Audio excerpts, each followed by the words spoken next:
Hello, world. Ijoma O'Neill is my name. I've reached a point in my life where I'm looking back and thinking to give back what I thought I should have had. All my life, I wish I had someone who talked to me, held my hands through the stages. I would have done better than I did right now. And so I think I owe it back to my younger self to have a conversation. And the Onpurpose podcast gives me that platform. While talking to my younger self, you're listening to our conversation. And I believe it can help you wherever you are in your 10s, 20s, 30s, 40s. I'm 52 right now. And I intend to talk this way as I get old. So the seasons will change. The conversations will get more intense.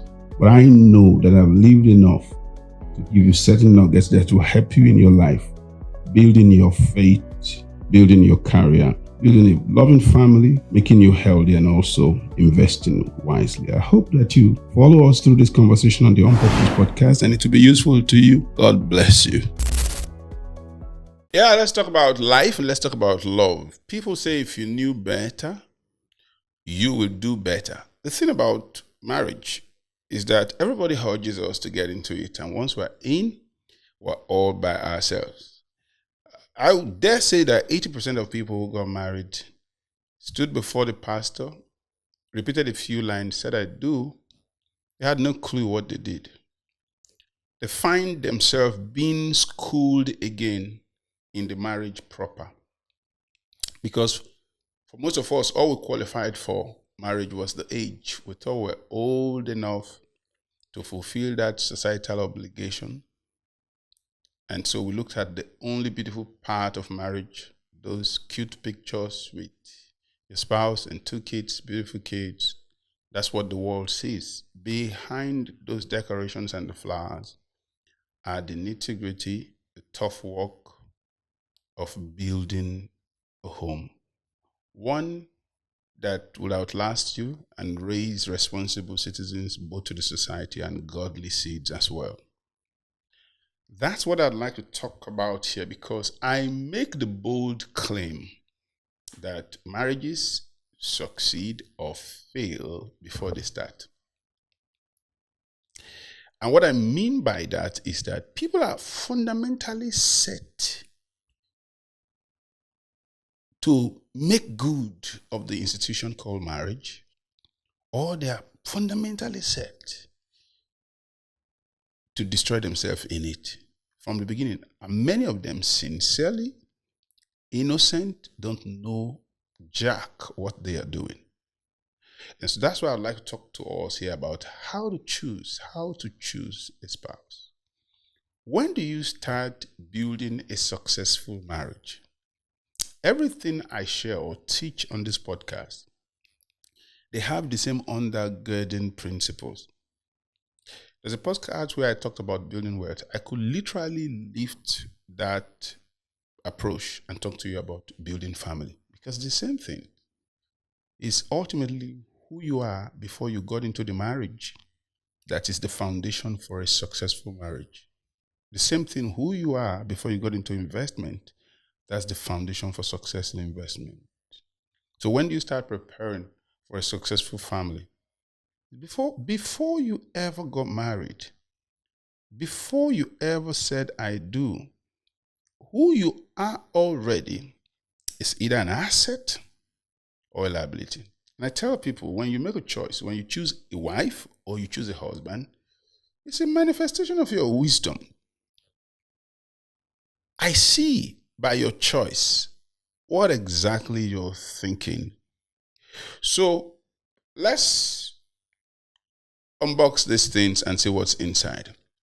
Ladies are famous for the line, what do you bring to the table?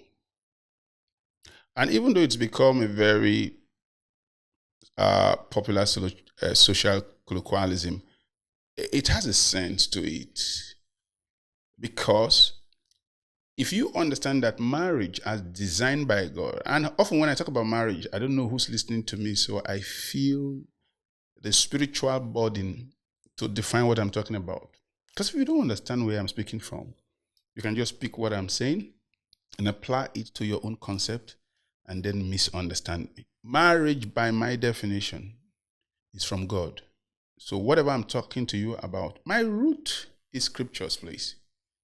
That's what I believe. So marriage is a God-ordained leadership partnership between a man and a woman as husband and wife respectively for the purpose of dominion. I teach that the purpose for marriage is the same as the purpose for life. They're one and the same. Marriage actually is the team that helps the vision. So, what is the role of a man in marriage? Husband. What is the role of a woman? Wife. What does that mean? One means the seed and the other the soil. And so if you want to qualify a man, you will qualify a man as a viable seed. You will inspect and assess him as a viable seed. And I'm talking to you ladies. The question you should have in your head is not, does he love me? Is he nice to me? Is he bringing me bouquet? Does he do this to me? No, anybody who wants anything can be kind from the beginning. The issue is you qualify the man by assessing him as a seed. Now remember, he's also an intelligible human person who's looking at you and has to qualify you. If he's a viable seed, he'd like to put his seed in a soil, a fertile soil, a fertile soil. Because no matter how good the seed is, if it's planted in the wrong soil, it will yield poor or diseased harvests that has stunted growth. So, back to my 5 priorities of life. You will qualify a man and qualify a woman who is the right choice for marriage based on the 5 priorities of life. And I'll go over them again for those of you who don't understand it. 5 priorities of life are the 5 fundamental requirements of life. They are the 5 aspects of life. The first is spiritual. And so if you want to look at a man, you want to judge his seed spiritually, you judge him if he has spiritual direction. How do you know if somebody has spiritual direction? He has a vision from God. Everyone's life is about something. And the woman, as the Bible tells us, is somebody who's help suitable. So you're joining a man so that both of you can carry out this assignment that God has given to you. You want to know what that assignment is for him, because you want to be sure if your life is spiritually aligned with his vision. So you must check that man spiritually for direction. That's number 1. Number 2 is mental. You have to look at him for, does this guy have the capacity for mental instruction? Can he teach? Do I respect his mind? Can we have intelligent conversations? Can he instruct me? Both intellectually and morally, can he? So you have checked him for spiritual direction. You must also check him for mental instruction. What are you looking for? His seed. How do you know if he can instruct you? Well, that's the essence of the conversations you've been having. What do you hear from him? Do you respect his mind? How does he think? Does he have a clear ideology about life that drives him and his decisions? Or he's just a reflection of social scripting? Whatever he hears in the society, what he adopts. And when you hear him talk, you can tell that he's not well integrated. So that's mental instruction. Number 3, emotional. You want to check him for emotional affection.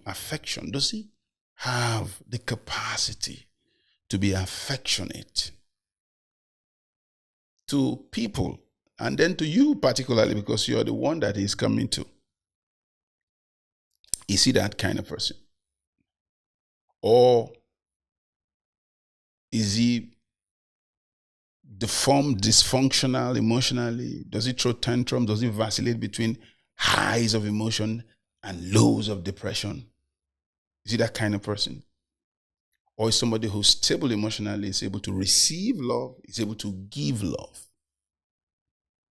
So you have checked into spiritual direction, You have checked him for mental instruction. You are checking him now for emotional affection.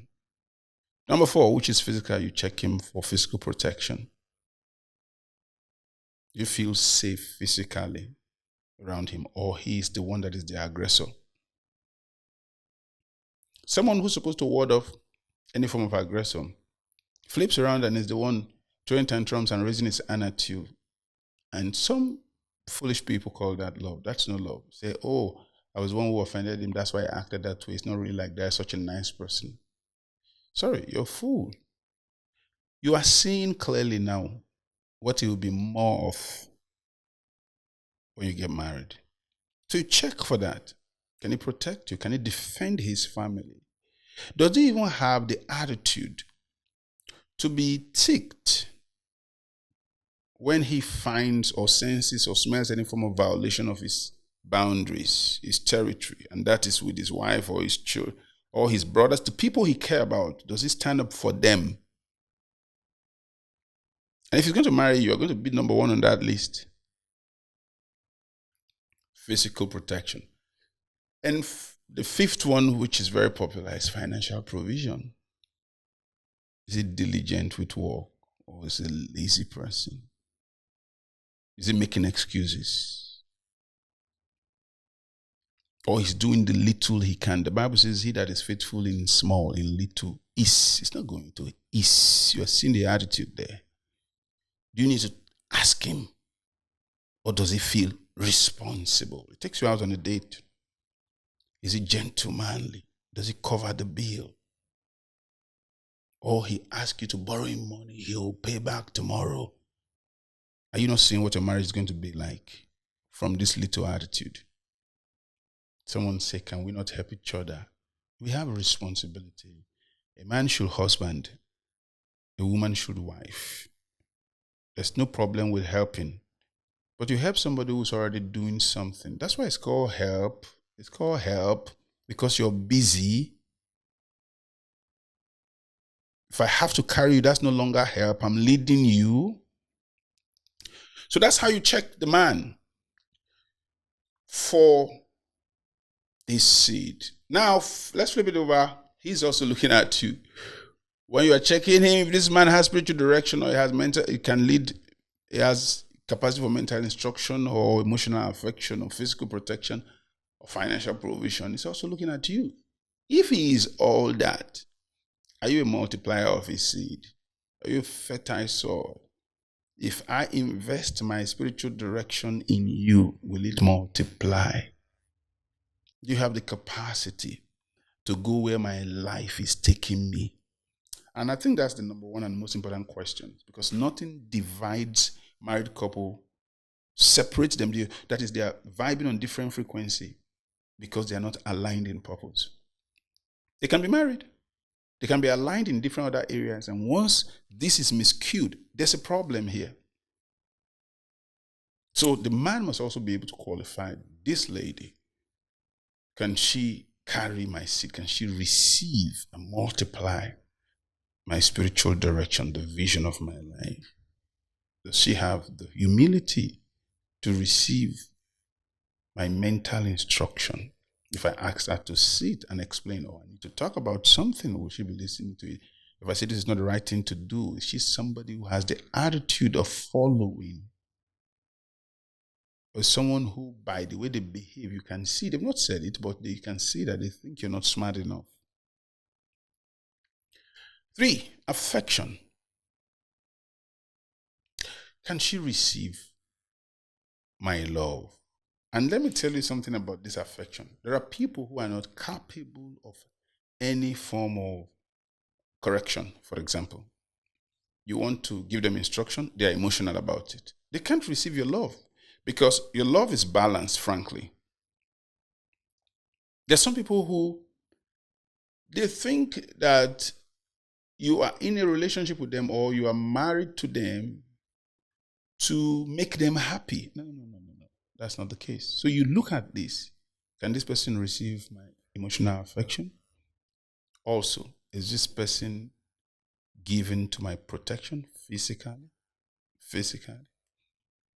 As a pastor, I sit down and I hear a lot of people And I handle a lot of cases also. I've seen cases where the woman is the aggressor. The woman is the violent person.